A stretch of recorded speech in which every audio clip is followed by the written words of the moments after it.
ओ अनजान दुनिया के योद्धाओं, बिना कोई निशान छोड़े गायब मत होना। नीचे अपनी राय छोड़ो और संभल जाओ, ये कहानी तुम्हारे होश उड़ा देगी। सुबह सुबह शहर के बीचों बीच वाली सड़कें भीषण जाम से भरी हुई थीं। कारें जोर जोर से हॉर्न बजा रही थीं और पब्लिक ट्रांसपोर्ट में लोग इतनी भीड़ में थे कि एक दूसरे को धक्का दे रहे थे। जैसे ही बस स्टॉप पर आकर रुकी, गुस्साए लोग एक दूसरे पर चिल्लाते हुए अंदर घुसने की कोशिश करने लगे। उसी समय एक ऊंची सफेद इमारत के पास सिर्फ दो कारें खड़ी थीं, जिनमें कुछ ही लोग नजर आ रहे थे।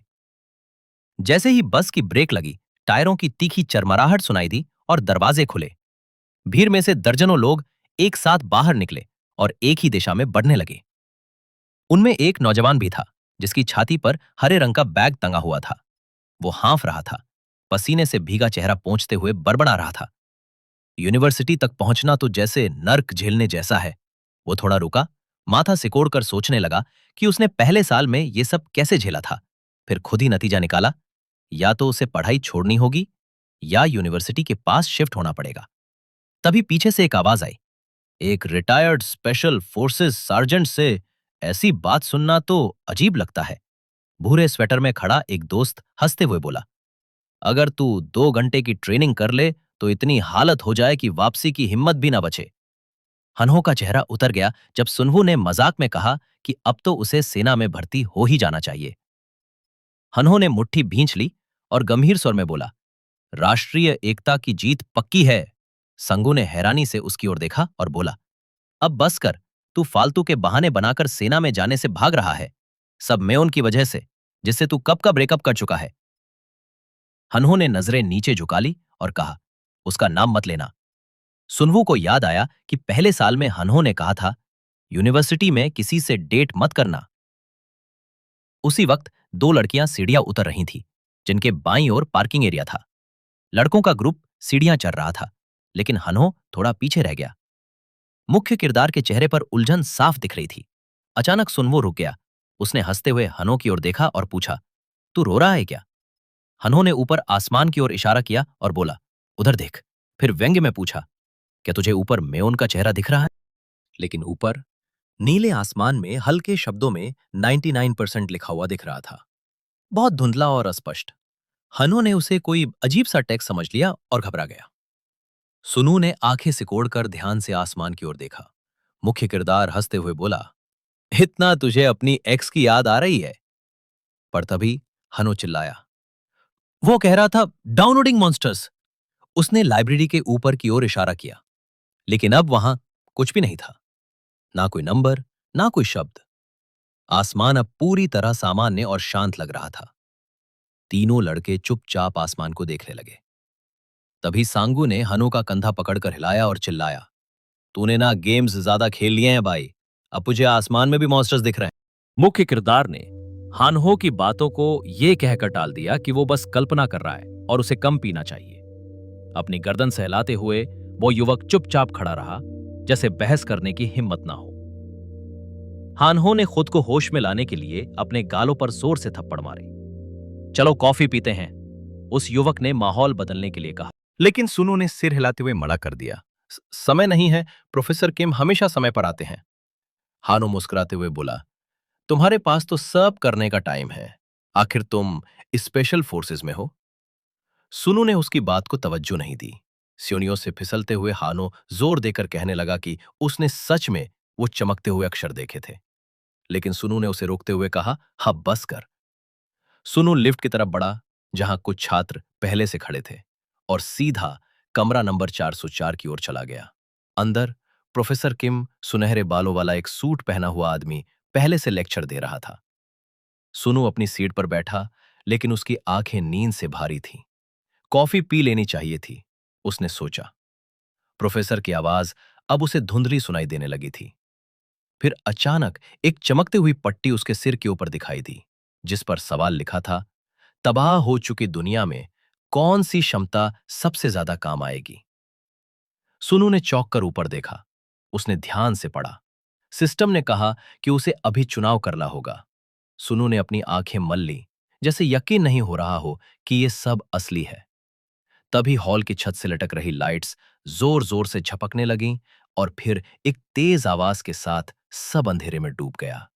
पूरा क्लासरूम अंधकार में घिर गया। छात्र घबरा गए। चारों ओर अफरा तफरी मच गई।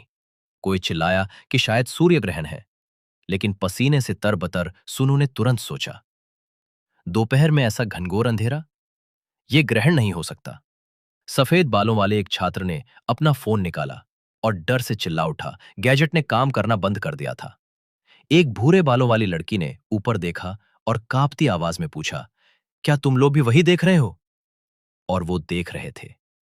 हर छात्र के सामने हवा में एक नियॉन होलोग्राम तैर रहा था। उस पर वही संदेश था। सुनु हैरान रह गया। अब ये सबके सामने है। फिर अचानक लिखा आया, 15 सेकंड बाकी हैं। सुनु ने अपनी आंखें बंद कर ली और अपने चेहरे को हाथों से ढक लिया, उस रहस्यमयी रोशनी से बचने की कोशिश करते हुए। जब उसने फिर आंखें खोलीं, हवा में कार्ड्स तैरते हुए दिखाई दिए। ये कार्ड्स किसी खेल की तरह लग रहे थे। कुछ पर जादूगर, कुछ पर योद्धा, तो कुछ पर पुजारिन और जादू टोना करने वाली स्त्रियां बनी थीं। हर कार्ड पर कुछ सितारे भी बने थे। छात्र डर गए और किसी ने तुरंत कहा, इन्हें मत छुओ, ये खतरनाक हो सकते हैं। लेकिन सांगू, जिसकी काली मोटी भौएं चिंता में सिकुड़ गई थीं, हालात को गहराई से देख रहा था। वो धीरे से बोला, न छूना शायद और भी खतरनाक है। कुछ होने वाला है। 15 सेकंड बाकी थे। सिस्टम ने अभी अभी चेतावनी दी थी, 10 सेकंड शेष है। मुख्य किरदार एकदम से स्तब्ध हो गया। उसके दिमाग में विचारों का तूफान चल रहा था। अब क्या करना चाहिए? सुनवू ने अनुमान लगाया कि शायद ये पोकर जैसा कोई खेल हो सकता है, एक जुआ। लेकिन इतनी बड़ी फैसला कुछ ही सेकंड में कैसे ले? जब 8 सेकंड बचे थे, टेबल पर लिखा हुआ टेक्स्ट फिर से बदल गया। घबराहट बढ़ गई, पर उसने अब भी कोई कदम नहीं उठाया। तभी सुनवू ने देखा, एक कार्ड बाकी सभी कार्डों से ज्यादा तेज चमकने लगा और फिर एक तलवार हवा से गिरी और जोर से जमीन से टकराई। आसपास के छात्र डर के मारे चिल्ला उठे और तुरंत पीछे हट गए। एक लड़का जो गोल चश्मा पहने हुए था, हैरानी में उस तलवार को देख रहा था। वो उसके हाथ में आ गिरी थी। सुनवू की आंखें चौड़ी हो गईं। उसे याद आया, कार्डों में से एक पर ठीक ऐसी ही तलवार दिखाई गई थी। अब केवल 5 सेकंड बाकी थे। मुख्य किरदार ने जबरे भींचे और फिर से टेबल पर नजर डाली। तभी उसे समझ में आया, हर कार्ड पर सितारों की संख्या अलग थी। अब भी सब कुछ साफ नहीं था, लेकिन उसने अपने मन की सुनी और सबसे ज्यादा सितारों वाला कार्ड उठा लिया। जैसे ही उसने कार्ड को छुआ, सिस्टम ने ऐलान किया, क्लास चयनित 5 स्टार नेक्रोमैंसर। सुनवू ने अपने हाथ में चमकती नीली लॉस से घिरे कार्ड को देखा और उसकी आंखों में हैरानी थी। जिन छात्रों ने कार्ड नहीं चुना था, वे बस हैरत से सब कुछ देख रहे थे। और तभी सारे कार्ड और होलोग्राम हवा में गायब हो गए। तभी हड़कंप मच गया। ऑफिस का दरवाजा जोरदार धमाके के साथ टूटा। एक लड़का, जिसका सफेद शर्ट खून से सना हुआ था, लड़खड़ाते हुए अंदर घुसा और चीखने लगा। उसके कंधे पर एक डरावना राक्षस बैठा था। उसकी आंखें पीली चमक रही थीं और हाथ में एक धारदार खंजर था। वो लड़का मदद के लिए चिल्लाता रहा, पर राक्षस ने उसे बार बार चाकू मारा। उसकी चीखें दर्द से भरी थीं, जैसे किसी नर्क से आ रही हों। उसने अपना खून से लथपथ हाथ आगे बढ़ाया, लेकिन अगले ही पल जमीन पर गिर पड़ा। राक्षस ने विकृत हंसी सी। उसकी आंखें अब मुख्य किरदार पर टिकी थीं, एक शिकारी की तरह। सुनवू सबसे नजदीक खड़ा था। उसका चेहरा पीला पड़ चुका था और शरीर कांप रहा था। असली मुसीबत अब शुरू हुई थी। उस भयानक प्राणी ने अपनी लंबी विकृत जीभ बाहर निकाली और जमीन पर पड़े शव से खून चाटने लगा। यह दृश्य इतना डरावना था कि कई छात्र डर के मारे चिल्ला उठकर वहां से भागने लगे। भाग दौड़ के बीच सुनवू अकेला रह गया। एक ओर लाश और दूसरी ओर वो। तभी राक्षस ने अचानक जोरदार चीख मारी और अपने नुकीले खतरनाक दांत दिखाए। कुछ छात्रों ने चिल्लाकर एमएसयू से कहा कि वो अपनी तलवार का इस्तेमाल करे, लेकिन वो डर के मारे हिल भी नहीं पा रहा था। एमएसयू ने खुद को बचाने के लिए कोई बहाना बनाने की कोशिश की, लेकिन छात्रों ने उसकी एक न सुनी। उसे धक्का देकर राक्षस की ओर धकेल दिया। सुनवू ने मुड़कर हल्की मुस्कान के साथ पूछा, तो क्या तुम मेरी मदद करना चाहते हो? एमएसयू गुस्से में चिल्लाया, तुम लोग मुझसे चाहते क्या हो? उसकी यह प्रतिक्रिया देखकर सुनवू को समझ आ गया, अब वो अकेला है और कोई मदद नहीं मिलने वाली। अगले ही पल राक्षस जमीन से उछला, खंजर लहराते हुए उसकी ओर दौड़ पड़ा। वो जोर से चिल्ला रहा था, जैसे किसी को मारने की तैयारी कर रहा हो। सुनवू तेजी से दौड़ने लगा, मन में पछताते हुए कि उसे पहले ही भाग जाना चाहिए था। लेकिन उसने पीठ नहीं दिखाई। वो जानता था, अगर उसने मुड़कर देखा तो राक्षस उसे कमजोर समझेगा। फिर अचानक सुनवू रुक गया। वो पलटा और पूरे जोर से राक्षस को लात मारी। राक्षस दर्द से कराहते हुए पीछे गिर पड़ा, लेकिन उसने फुर्ती से खंजर जमीन में घुसेड़ दिया और दीवार से टकराने से बच गया। सुनवू ने बाकी छात्रों से चिल्लाकर कहा, डरो मत, यह जानवर मुश्किल से 15 किलो का है। फिर उसने एक कुर्सी उठाई और राक्षस को मारने के इरादे से दौड़ा, लेकिन जैसे ही वो पास पहुंचा, कुर्सी का पैर पास के फर्नीचर में फंस गया। सुनवू उसे खींचने लगा। राक्षस ने यह देखा और मुस्कुराया। मौका मिलते ही वो एक चीख के साथ सुनवू की तरफ दौड़ पड़ा। सुनवू ने दांत भींचे, गाली दी और जोर से कुर्सी घुमाई। अरे मैं तेसेठ धराम! कुर्सी की टांगें सीधे राक्षस की गर्दन में धंस गईं। उसका शरीर जमीन पर गिर पड़ा, मुंह से ताजा खून बहता रहा। सुनवू हाथ में कुर्सी पकड़े तेज तेज सांस ले रहा था। पूरा कमरा खामोश था। फिर हवा में सिस्टम मैसेज चमका। आपने एक गॉब्लिन को हराया, इनाम 10 गोल्ड कॉइन। सुनवू ने पसीने से भीगा चेहरा पोंछा और होलोग्राम को अवाक देखा।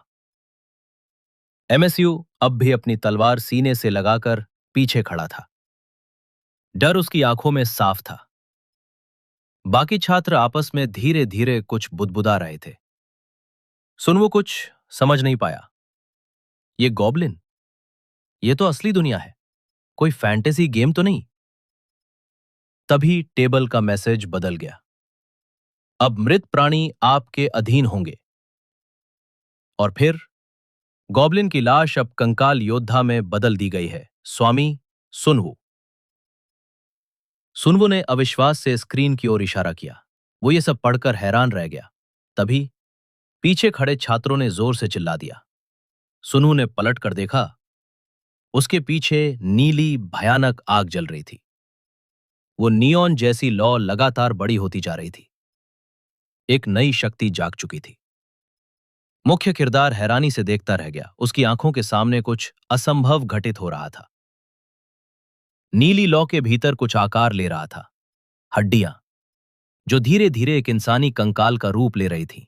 सुनवू की रूह कांप गई जब उसने देखा कि वही गॉब्लिन जिसे उसने मारा था अब कंकाल बन चुका था। उसके चमकते पीले नेत्र अब गायब थे। उनकी जगह खाली आंख की गहराइयों से नीली आग जल रही थी। वो कंकाल खड़ा था, चुपचाप, बिना कोई हरकत किए। नीली लौ उसकी आंखों से लगातार फूट रही थी। तभी सुनवू को एहसास हुआ, ये मेरी शक्ति है, नेक्रोमेंसी। अभी वो सोच ही रहा था कि तभी 2 और गॉब्लिन कमरे में घुस आए। वे जोर से चिल्लाते हुए हंस रहे थे और उनके हाथों में खून से सने खंजर थे। छोटे कद की ये भयानक जीव अपनी डरावनी आंखों से सबको घूर रहे थे। छात्र डर के मारे चीखने लगे और भागने की कोशिश करने लगे। सुनवू भी डर के मारे जड़ हो गया। तभी सिस्टम मैसेज, आपका अनडेड आदेश की प्रतीक्षा कर रहा है। सुनवू ने दांत भींचे, भौहें टेढ़ी की और मन में आदेश दिया, इनको मार डालो। कंकाल तुरंत हरकत में आया। उसकी आंखों की नीली आग और तेज हो गई। वो जमीन से उठा और गॉब्लिन्स ने उसे देखकर चौंक कर एकदम चुप्पी साध ली। कंकाल ने पहले गॉब्लिन के सिर को पकड़ा और खंजर सीधा उसके सिर में घोंप दिया। गॉब्लिन चिल्लाया और कंकाल को धक्का देकर दूर फेंका, लेकिन तभी दूसरा गॉब्लिन भी हमला कर बैठा।